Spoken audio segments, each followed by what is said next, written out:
President of the United States.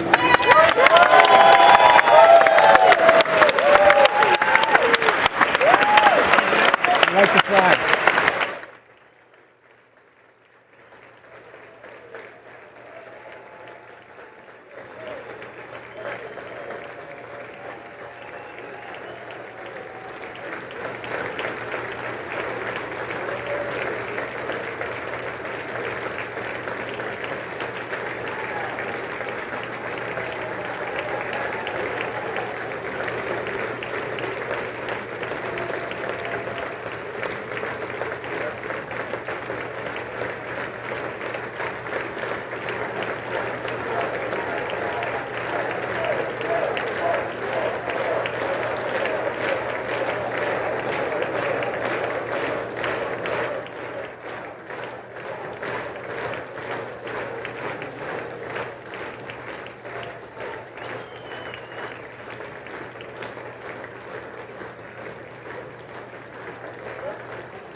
Members of Congress, I have the high privilege and distinct honor of presenting to you the President of the United States.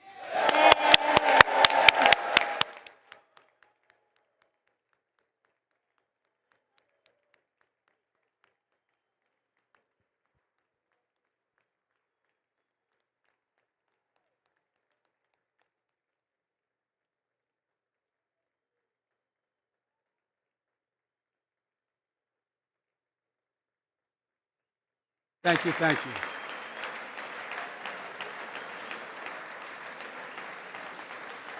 Thank you all very much. Thank you, General. Thank you. Thank you. Thank you all very, very much. Thank you. Please. Thank you so much. Madam Speaker, Madam Vice President, our First Lady and Second Gentleman, members of Congress and the Cabinet, Justice of the Supreme Court, my fellow Americans. Last year, COVID-19 kept us apart. This year, we're finally together again. Tonight,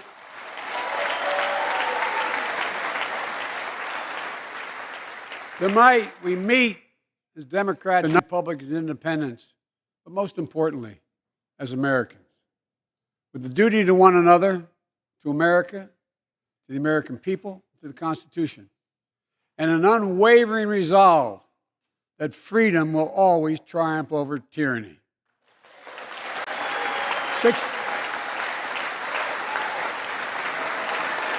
Thank you.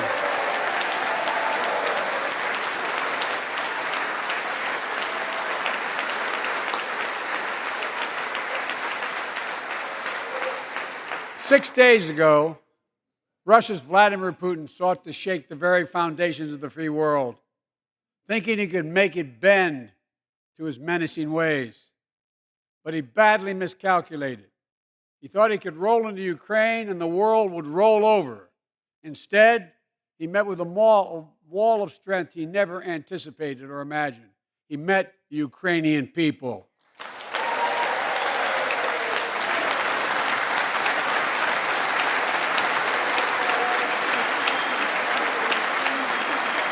From President Zelensky to every Ukrainian, their fearlessness, their courage, their determination literally inspires the world. Groups of citizens blocking tanks with their bodies. Everyone from students to retirees to teachers turned soldiers defending their homeland.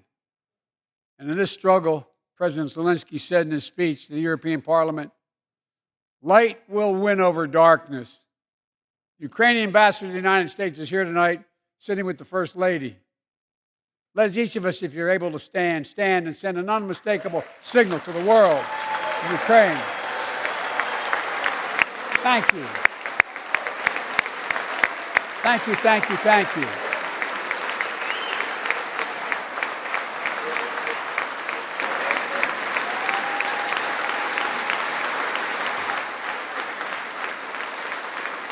She's bright, she's strong, and she's resolved.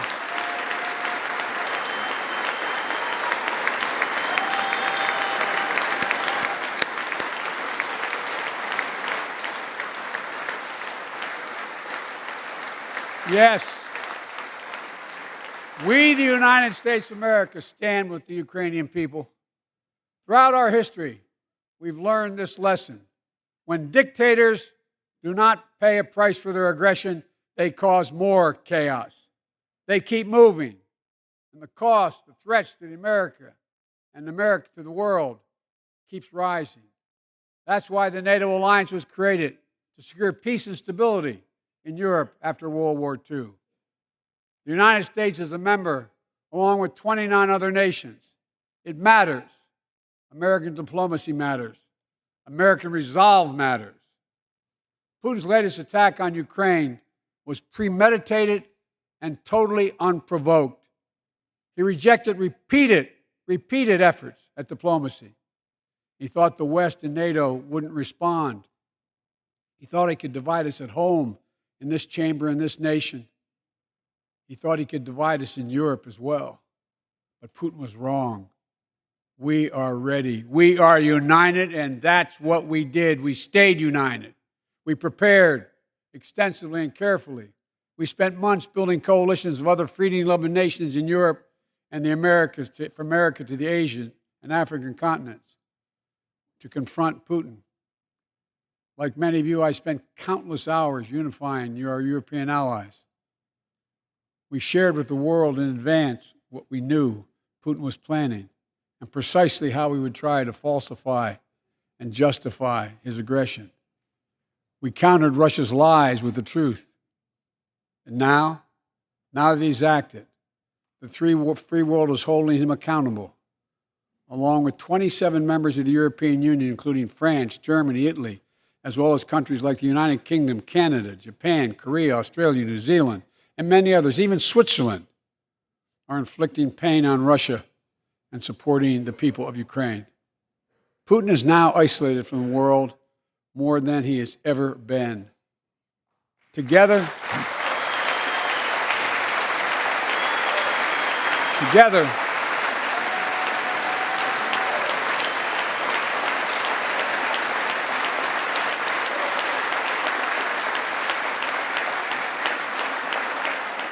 along with our allies, we are right now enforcing powerful economic sanctions.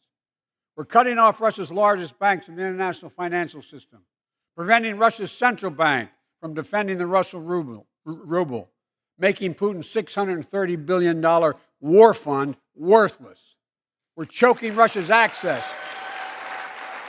To technology that will sap its economic strength and weaken its military for years to come.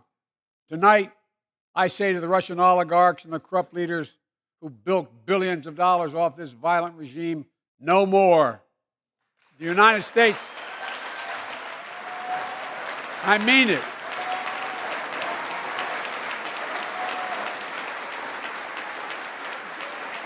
The United States Department of Justice is assembling a dedicated task force to go after the crimes of the Russian oligarchs. We're joining with European allies to find and seize their yachts, their luxury apartments, their private jets. We're coming for your ill-begotten gains. And tonight, I'm announcing that we will join our allies in closing off American airspace to all Russian flights, further isolating Russia and adding additional squeeze on their economy.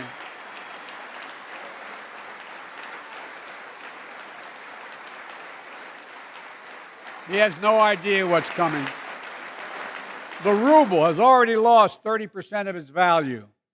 The Russian stock market has lost 40% of its value, and trading remains suspended. The Russian economy is reeling, and Putin alone is the one to blame. Together with our allies, we're providing support to the Ukrainians in their fight for freedom. Military assistance, economic assistance, humanitarian assistance.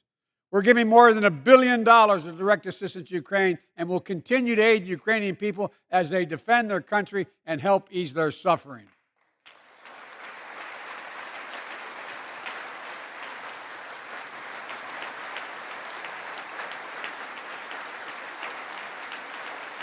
But let me be clear. Our forces are not engaged and will not engage in the conflict with Russian forces in Ukraine. Our forces are not going to Europe to fight Ukraine, but to defend our NATO allies in the event that Putin decides to keep moving west. For that purpose, we have mobilized American ground forces, air squadrons, ship deployments to protect NATO countries including Poland, Romania, Latvia, Lithuania, and Estonia. And as I've made crystal clear, the United States and our allies will defend every inch of territory that is every single inch.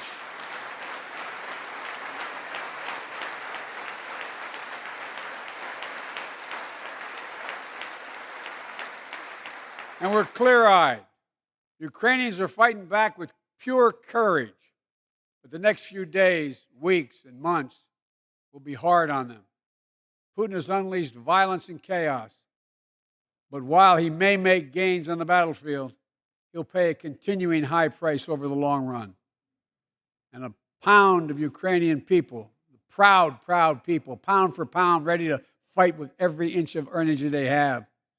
They've known 30 years of independence, have repeatedly shown that they will not tolerate anyone who tries to take their country backwards. To all Americans, I'll be honest with you, as I always promised I would be. A Russian dictator invading a foreign country has cost around the world. And I'm taking robust action to make sure the pain of our sanctions is targeted at the Russian economy, and that we use every tool at our disposal to protect American businesses and consumers. Tonight, I can announce the United States has worked with 30 other countries to release 60 million barrels of oil from reserves around the world. America will lead that effort, releasing 30 million barrels of our own strategic petroleum reserve. And we stand ready to do more if necessary, united with our allies. These steps will help blunt gas prices here at home, but I know news about what's happening can seem alarming to all Americans. But I want you to know we're going to be okay. We're going to be okay. When the history of this era is written, Putin's war in Ukraine will have left Russia weaker and the rest of the world stronger. While it shouldn't,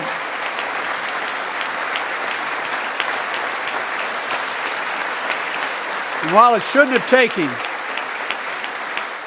shouldn't have taken something so terrible for people around the world to see what's at stake. Now everyone sees it clearly. We see the unity among leaders of nations, a more unified Europe, a more unified West.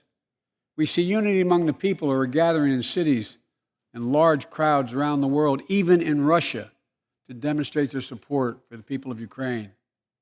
In the battle between democracy and autocracies, democracies are rising to the moment, and the world is clearly choosing the side of peace and security. This is the real test. It's going to take time. So let us continue to draw inspiration from the iron will of the Ukrainian people. To our fellow Ukrainian Americans who forged the deep bond that connects our two nations, we stand with you. We stand with you. Putin may circle Kyiv with tanks, but he'll never gain the hearts and souls of the Iranian people. He'll never extinguish their love of freedom, and he will never weaken the resolve of the free world.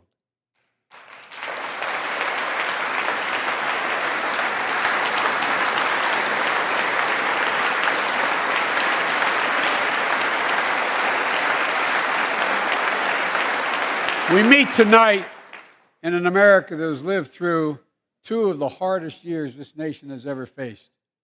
The pandemic has been punishing, and so many families are living paycheck to paycheck, struggling to keep up with the rising cost of food, gas, housing, and so much more. I understand, like many of you did. My dad had to leave his home in Scranton, Pennsylvania to find work. So like many of you, I grew up in a family when the price of food went up, it was felt throughout the family. It had an impact. That's when one of the first things I did as president was fight to pass the American Rescue Plan. Because people were hurting, we needed to act, and we did. Few pieces of legislation have done more at a critical moment in our history to lift us out of a crisis. It fueled our efforts to vaccinate the nation and combat COVID-19, delivered immediate economic relief to tens of millions of Americans. It helped put food on the table. Remember those long lines of cars waiting for hours just to get a box of food put in their trunk? It cut the cost of health care insurance. And as my dad used to say, it gave the people just a little bit of breathing room. Unlike the $2 trillion tax cut passed in the previous administration that benefited the top 1% of Americans, the American Rescue Plan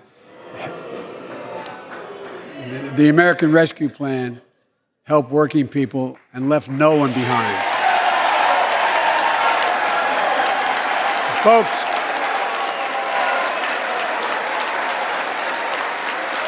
and it worked. It worked.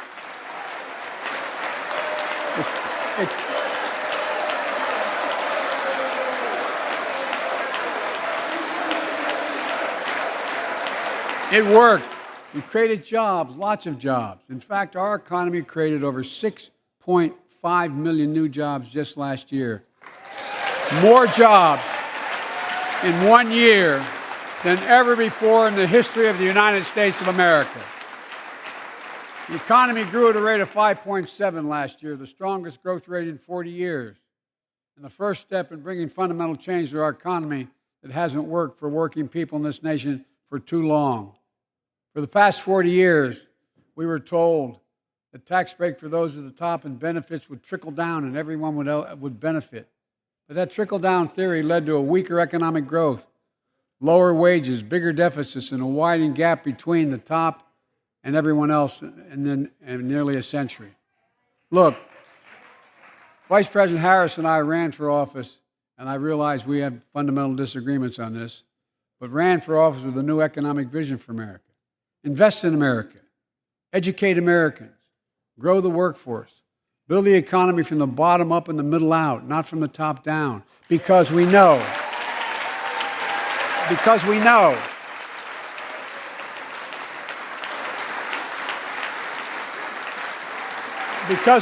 when the middle class grows, the poor have a way up and the wealthy do very well. America used to have the best roads, bridges, and airports on earth. And now our infrastructure is ranked 13th in the world.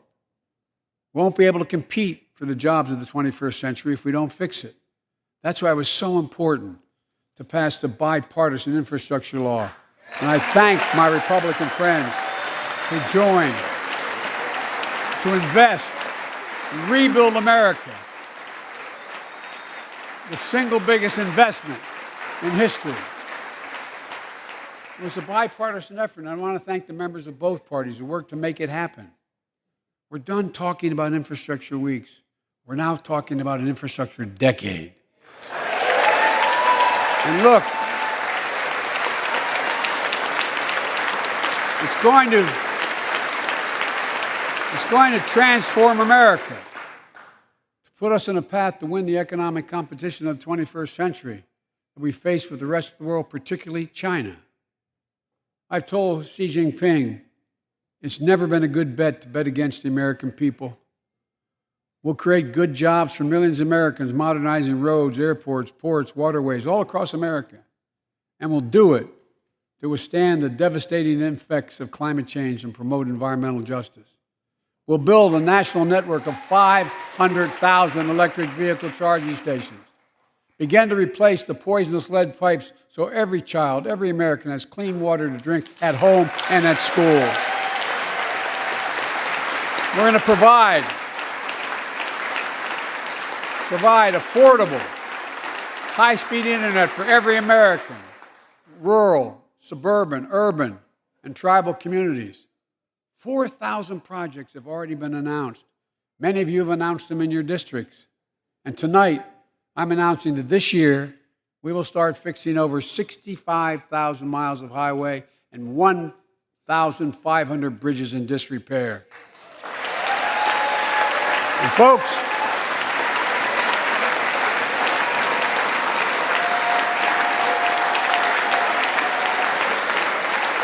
when we use taxpayers' dollars to rebuild America, we're going to do it by buying America. Buy American products. Support American jobs. The federal government spends about $600 billion a year to keep this country safe and secure. There's been a law on the books for almost a century to make sure taxpayers' dollars support American jobs and businesses. Every administration, Democrat and Republican, says they'll do it, but we're actually doing it.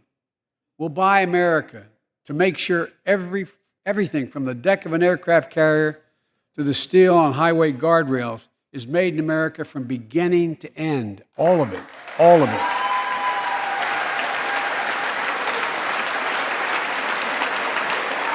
But folks,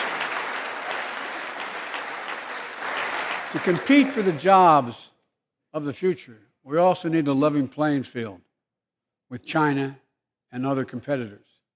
That's why it's so important to pass the Bipartisan Innovation Act sitting in Congress that will make record investments in emerging technologies and American manufacturing.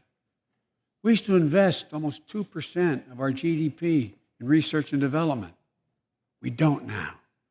China is. Let me give you one example why it's so important to pass. If you travel 20 miles east of Columbus, Ohio, you'll find 1,000 empty acres of land. It won't look like much, but if you stop and look closely, you'll see a field of dreams, the ground on which America's future will be built. That's where Intel, the American company that helped build Silicon Valley, is going to build a $20 billion semiconductor megasite, up to 8 state-of-the-art factories in one place, 10,000 new jobs. And in those factories, the average job about $135,000 a year. Some of the most sophisticated manufacturing in the world to make computer chips the size of a fingertip, that power the world in everyday lives, from smartphones, technology, the internet, technology is yet to be invented. But that's just the beginning. Intel CEO Pat Gelsinger, who was here tonight, I don't know where Pat is. Pat, there you go, Pat, stand up.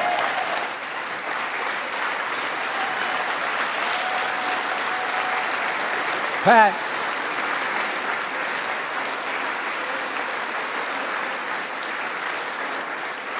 came to see me and he told me they're ready to increase their investment from $20 billion to $100 billion.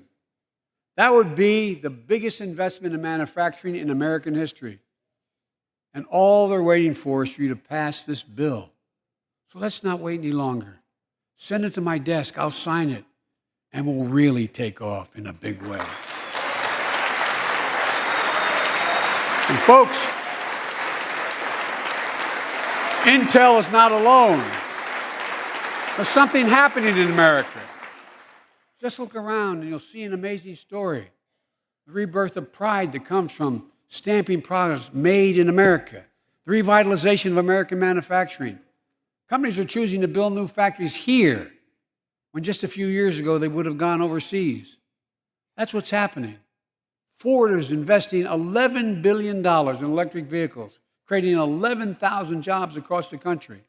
GM is making the largest investment in its history, $7 billion to build electric vehicles, creating 4,000 jobs in Michigan. All told, 369,000 new manufacturing jobs were created in America last year alone. And folks,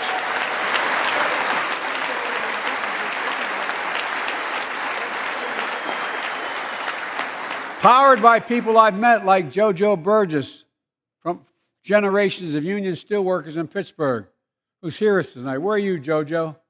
There you go. Thanks, buddy. As Ohio Senator Sherrod Brown says,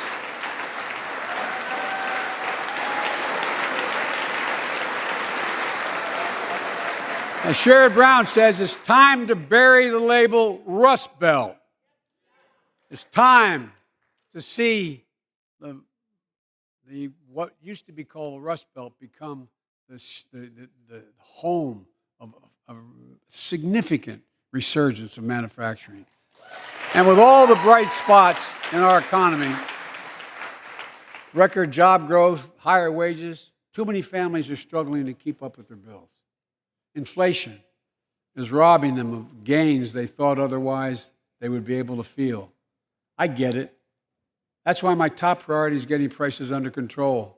Look, our economy roared back faster than almost anyone predicted.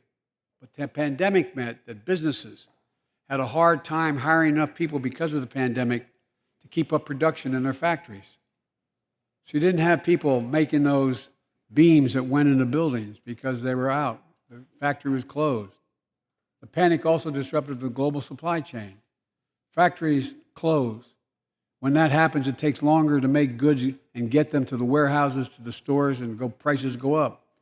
Look at cars last year. 1/3 of all the inflation was because of automobile sales. There weren't enough semiconductors to make all the cars that people wanted to buy. And guess what? Prices of automobiles went way up, especially used vehicles as well. And so we have a choice. One way to fight inflation is to drive down wages and make Americans poorer. I think I have a better idea to fight inflation. Lower your costs, not your wages. And folks,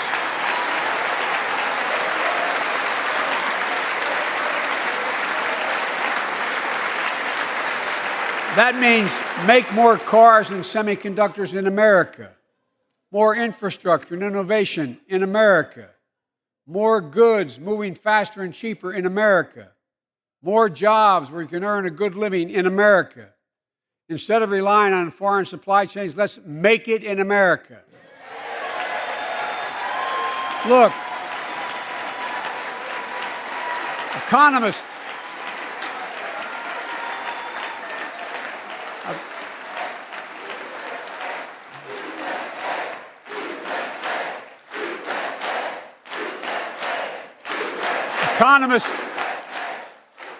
call this increasing the productive capacity of our economy. I call it building a better America. My plan to fight inflation will lower your cost and lower the deficit. 17 Nobel laureates in economics said my plan will ease long-term inflationary pressures. Top business leaders, and I believe most Americans support the plan. And here's the plan. First, cut the cost of prescription drugs. We pay more for the same drug produced by the same company in America than any other country in the world. Just look at insulin. 1 in 10 Americans has diabetes. In Virginia, I met a 13-year-old boy, the handsome young man standing up there, Joshua Davis. He and his dad both have type 1 diabetes, which means they need insulin every single day. Insulin costs about $10 a vial to make. That's what it costs the pharmaceutical company.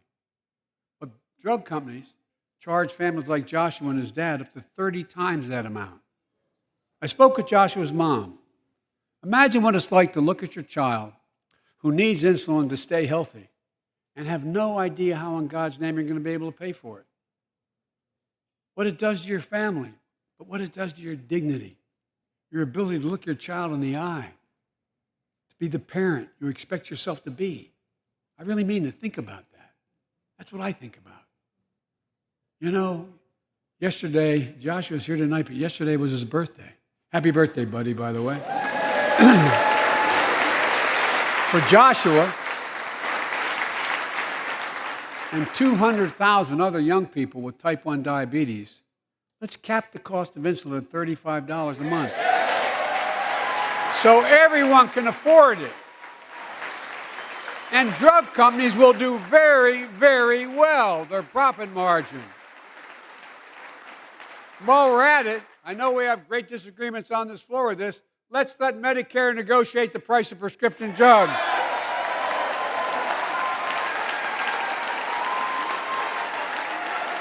They already set the price for VA drugs. Look, the American Rescue Plan is helping millions of families with Affordable Care Act plans to save them $2,400 a year on their health premiums. Let's close the coverage gap and make these savings permanent. And second,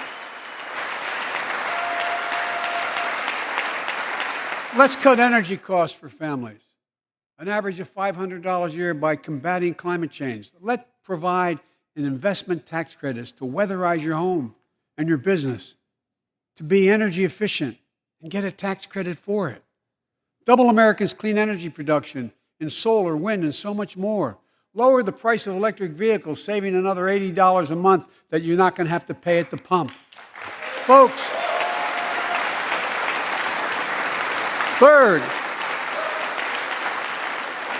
the third thing we can do to change the standard of living for hardworking folks is cut the cost of child care. Cut the cost of child care. Folks, if you live in a major city in America, you pay up to $14,000 a year for child care per child. I was a single dad for 5 years, raising 2 kids. I had a lot of help, though. I had a mom, a dad, a brother, and a sister that really helped. But middle class and working folks shouldn't have to pay more than 7% of their income to care for the young children. My plan would cut the cost of child care in half for most families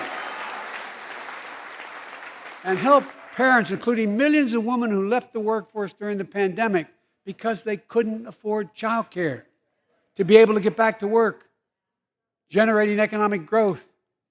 But my plan doesn't stop there. It also includes home and long-term care, more affordable housing, pre-K for 3- and 4-year-olds. All these will lower costs to families. And under my plan, nobody, let me say this again, nobody earning less than $400,000 a year will pay an additional penny in new taxes. Not a single penny.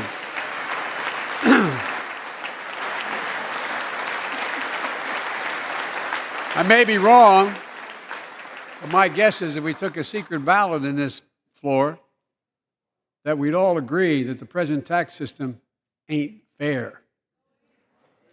We have to fix it. I'm not looking to punish anybody. But let's make corporations and wealthy Americans start paying their fair share. Look, last year,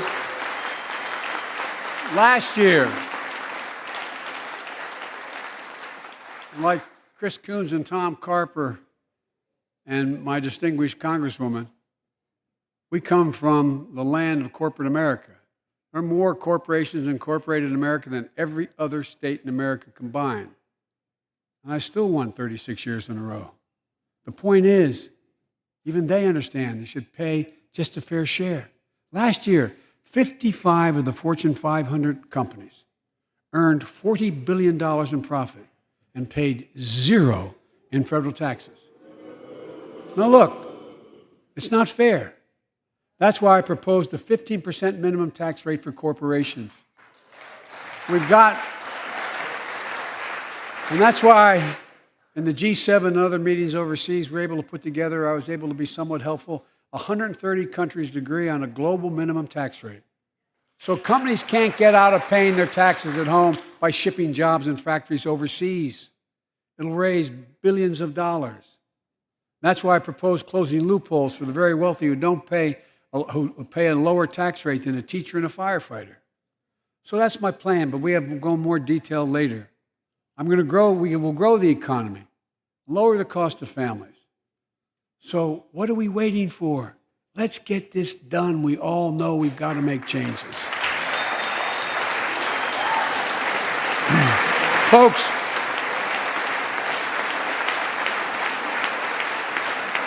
and while you're at it, confirm my nominees for the Federal Reserve, which plays a critical role in fighting inflation. My plan will not only lower costs and give families a fair shot, it will lower the deficit.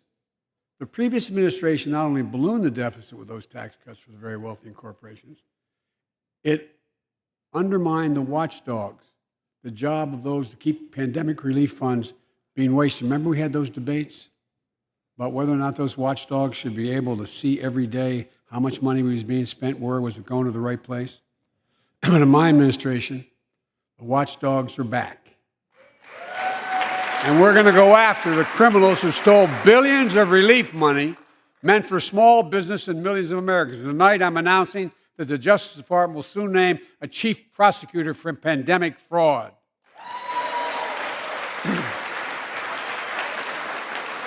And look,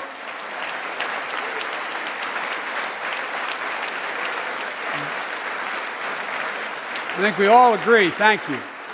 By the end of this year, the deficit will be down to less than half of what it was before I took office. The only president ever to cut the deficit by more than $1 trillion in a single year. Lowering your cost also meant demanding more competition.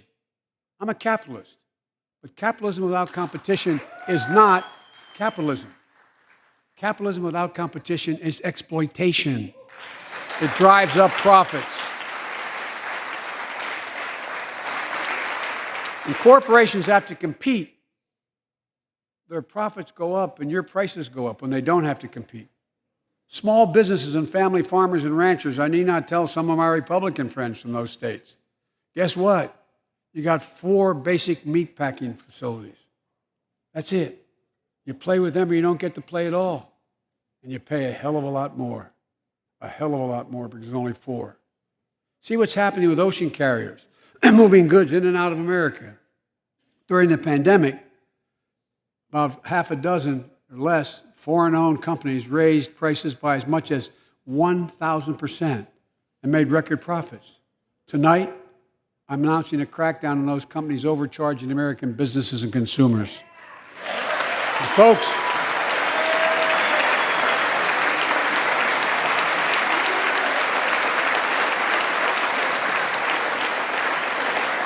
and as Wall Street firms take over more nursing homes, quality in those homes has gone down and costs have gone up.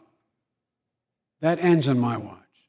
Medicare is going to set higher standards for nursing homes and make sure your loved ones get the care they deserve and that they inspect and they will look at closely. We're also going to cut costs to keep the economy going strong and giving workers a fair shot, provide more training and apprenticeships, hire them based on skills, not just their degrees. Let's pass the Paycheck Fairness Act and paid leave. Raise the minimum wage to $15 an hour and extend the child tax credit so no one has to raise a family in poverty.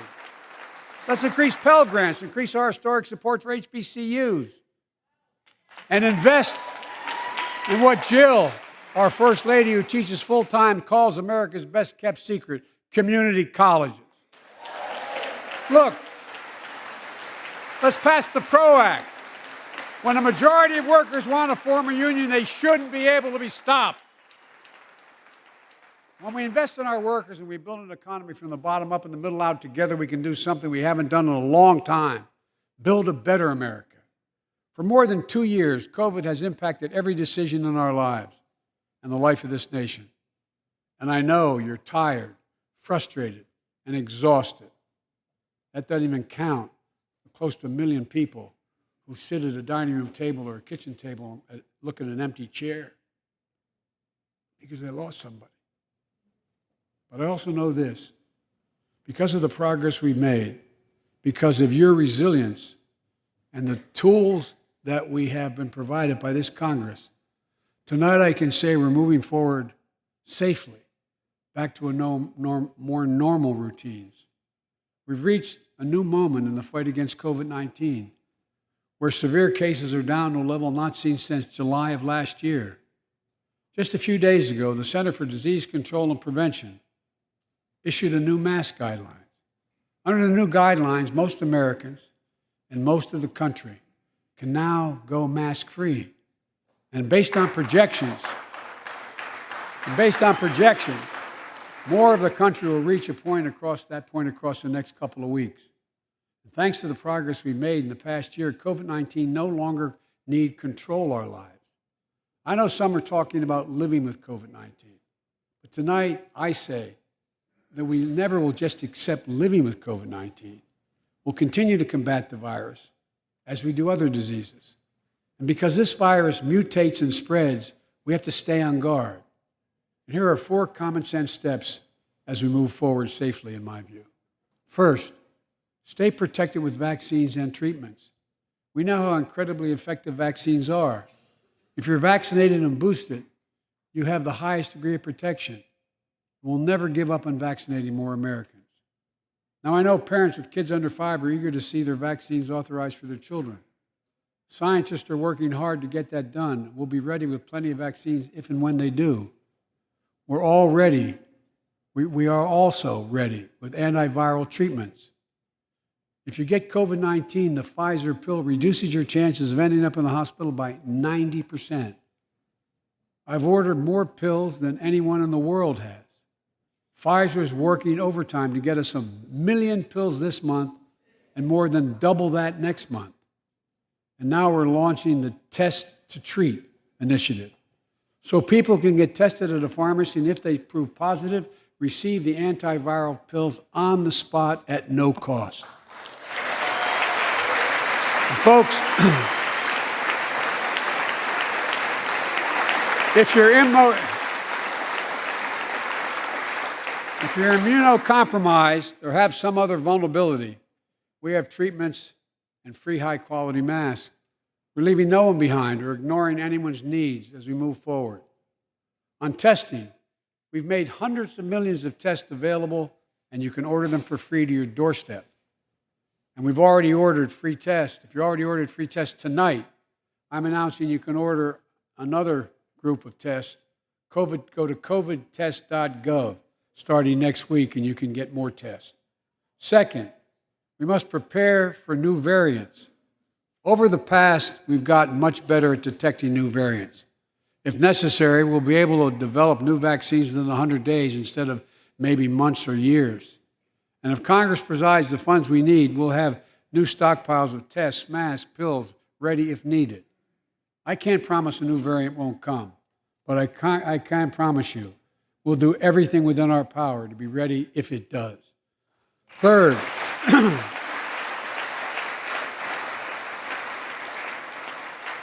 we can end the shutdown of schools and businesses. We have the tools we need.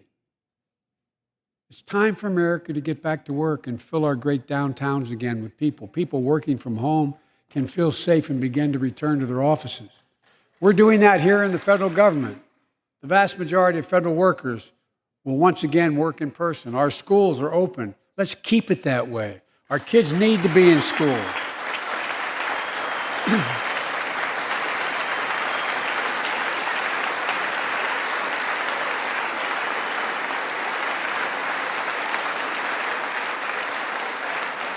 With 75% of adult Americans fully vaccinated and hospitalizations down by 77%, most Americans can remove their masks and stay in the classroom and move forward safely.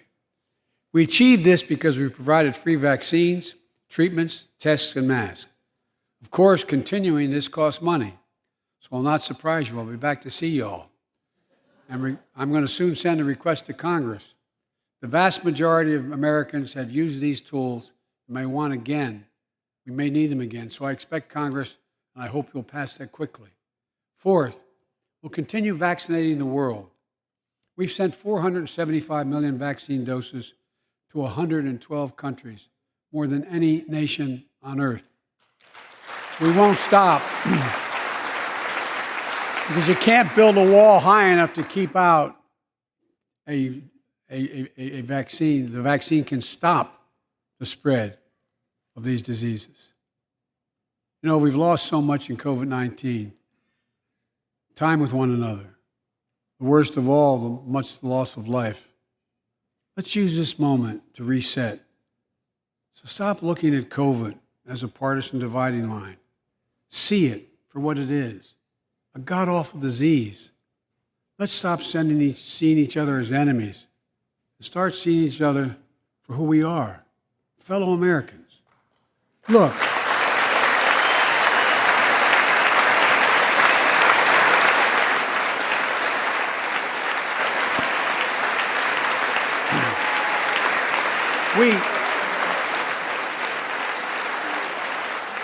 we can't change how divided we've been. It was a long time in coming. But we can change how to move forward on COVID-19 and other issues that we must face together. I recently visited New York City Police Department days after the funerals of Officer Wilbur Mora and his partner, Officer Jason Rivera. They were responding to a 9/11 call when a man shot and killed them with a stolen gun. Officer Moore was 27 years old. Officer Rivera was 22 years old. Both Dominican Americans who grew up in the same streets that they later chose to patrol as police officers. I spoke with their families, and I told them that we were forever in debt for their sacrifices and will carry on their mission to restore the trust and safety of every community deserves. Like some of you that have been around for a while, I've worked with you on these issues for a long time. I know what works. Investigating crime prevention and community policing, cops who walk the beat, who know the neighborhood, and who can restore trust and safety. Let's not abandon our streets or choose between safety and equal justice. Let's come together and protect our communities, restore trust, and hold law enforcement accountable. That's why the Justice Department has required body cameras, banned chokeholds, and restricted no-knock warrants for its officers. That's why the American Rescue Plan that you all provided $350 billion that cities, states, and counties can use to hire more police, invest in more proven strategies.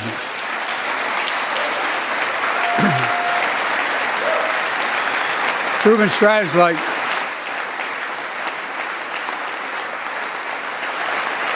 strategies like community violence interruption, trusted messengers, breaking the cycle of violence and trauma, and giving young people some hope. We should all agree the answer is not to defund the police, it's to fund the police. Fund them. Fund them.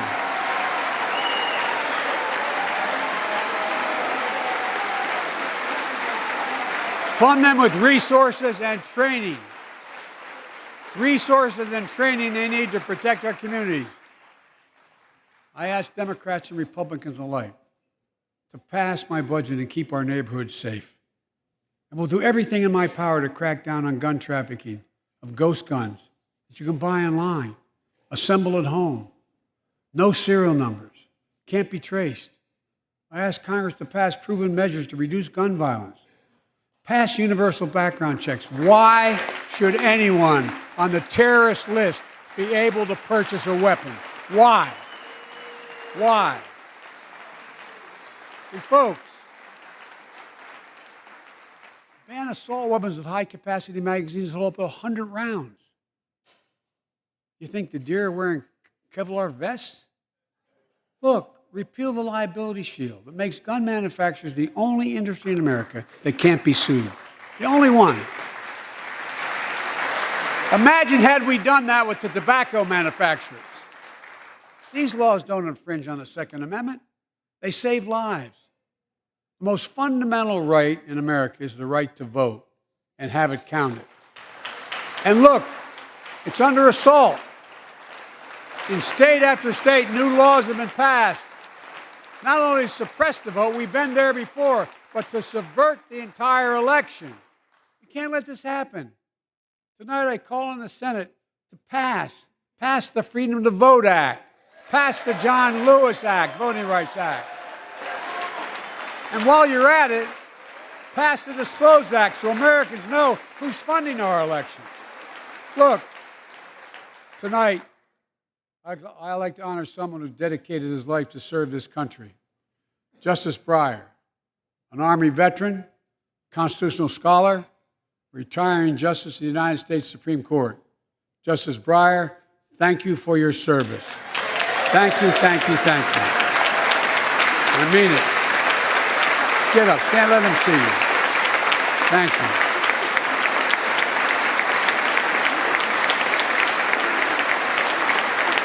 And we all know, no matter what your ideology, we all know one of the most serious constitutional responsibility a president has is nominating someone to serve on the United States Supreme Court. As I did 4 days ago, I've nominated the Circuit Court of Appeals, Ketanji Brown Jackson, one of our nation's top legal minds, who continue in Justice Breyer's legacy of excellence. A former top litigator in private practice, a former federal public defender, from a family of public school educators and police officers.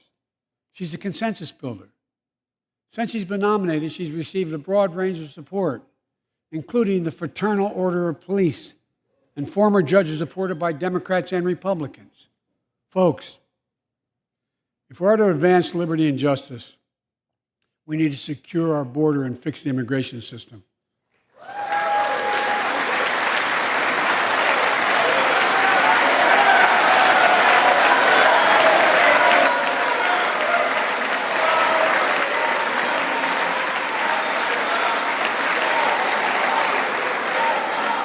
And as you might guess, I think we can do both. At our border, we've installed new technology like cutting-edge scanners to better detect drug smuggling. We've set up joint patrols with Mexico and Guatemala to catch more human traffickers.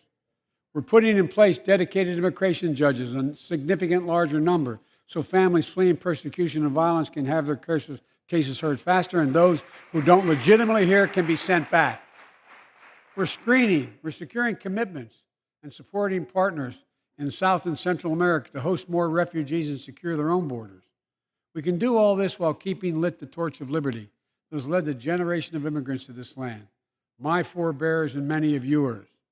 Provide a pathway to citizenship for dreamers, those with temporary status, farm workers, essential workers. Revise our laws so businesses have workers they need and families don't wait decades to reunite. It's not only the right thing to do, it's economically smart thing to do.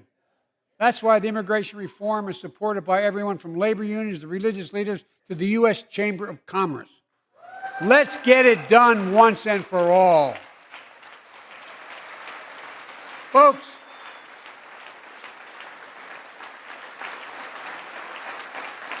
advancing liberty and justice also requires protecting the rights of women.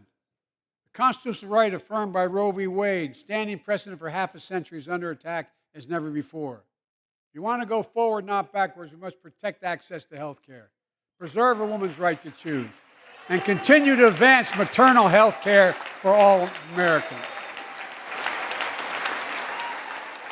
And folks, for our LGBTQ plus Americans, let's finally get the Bipartisan Equality Act to my desk. The onslaught of state laws targeting transgender Americans and their families, it's simply wrong.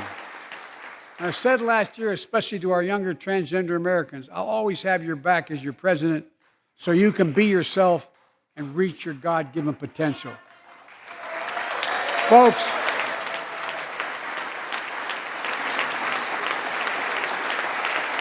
as I've just demonstrated, while it often appears we do not agree, and that we do agree on a lot more things than we acknowledge.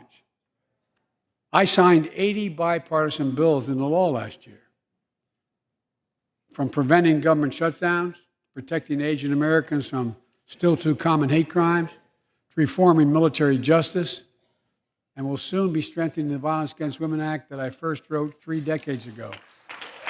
And it's important.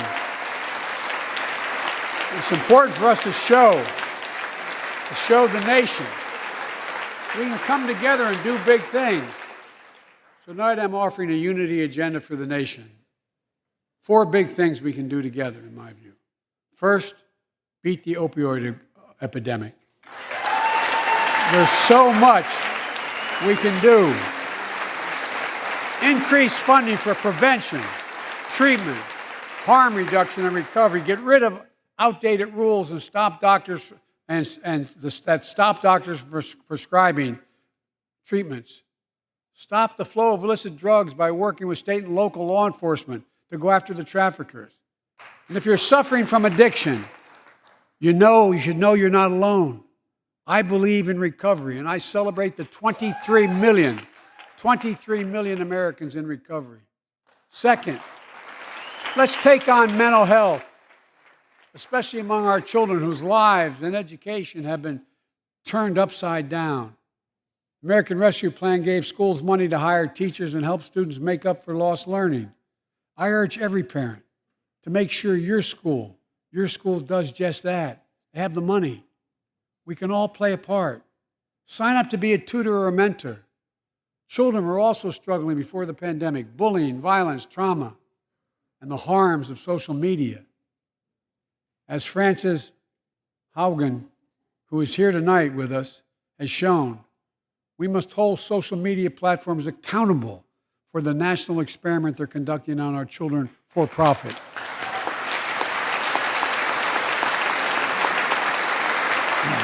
Folks, thank you.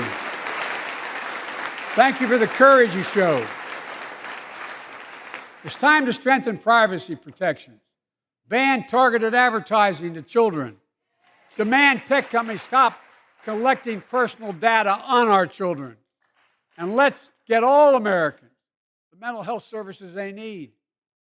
More people can turn for help and full parity between physical and mental health care if we treat it that way in our insurance. Look,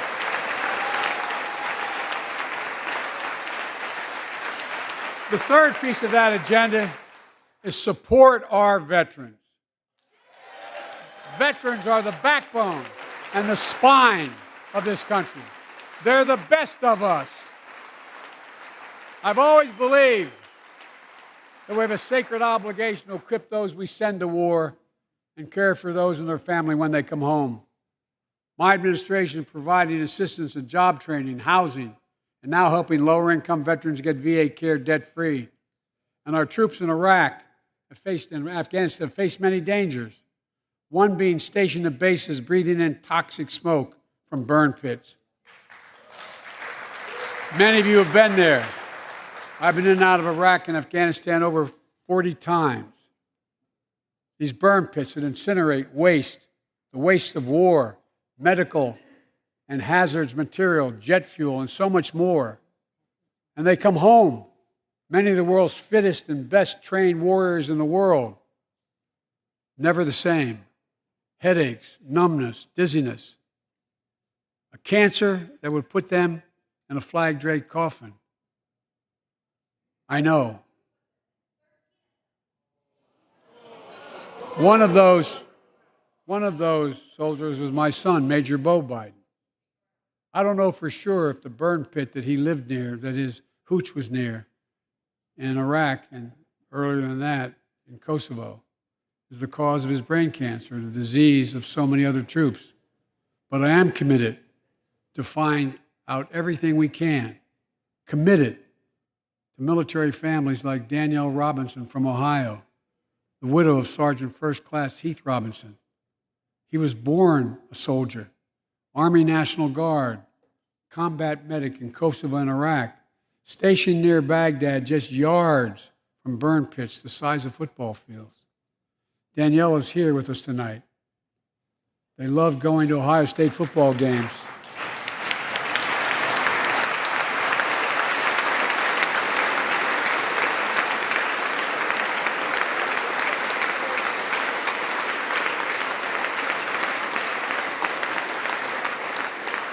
And he loved building Legos with their daughter. But cancer from prolonged exposure to burn pits ravaged Heath's lungs and body. Danielle says Heath was a fighter to the very end. He didn't know how to stop fighting, and neither did she. Through her pain, she found purpose to demand that we do better. Tonight, Danielle, we are going to do better. The VA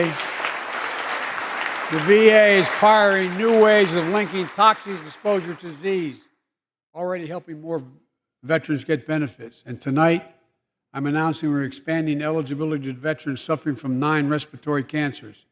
I'm also calling on Congress to pass a law to make sure veterans devastated by toxic exposure in Iraq and Afghanistan finally get the benefits and the comprehensive health care they deserve.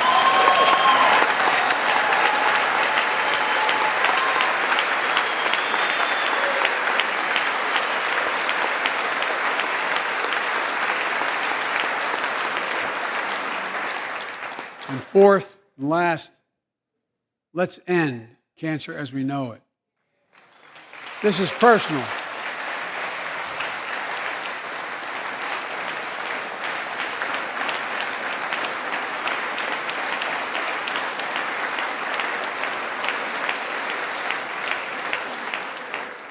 This is personal to me and to Jill and to Kamala and so many of you.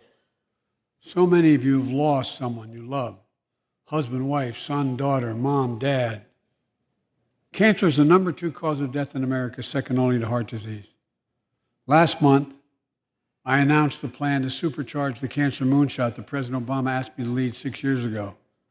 Our goal is to cut cancer death rates by at least 50% over the next 25 years, and I think we can do better than that. Turn cancers from death sentences into treatable diseases. More support for patients and their families. To get there, I call on Congress to fund what I called ARPA-H, Advanced Research Projects Agency for Health, patterned after DARPA in the Defense Department. Projects that led in DARPA to the internet, GPS, and so much more to make our forces more safer and be able to wage war with more clarity. ARPA will have a singular purpose: to drive breakthroughs in cancer, Alzheimer's and diabetes, and more. A unity agenda for the nation. We can do these things. It's within our power, and I don't see a partisan edge to any one of those 4 things. My fellow Americans, tonight, we've gathered in this sacred space, the citadel of democracy, in this Capitol. Generation after generation of Americans have debated great questions amid great strife and have done great things. We fought for freedom, expanded liberty, debated totalitarianism and terror.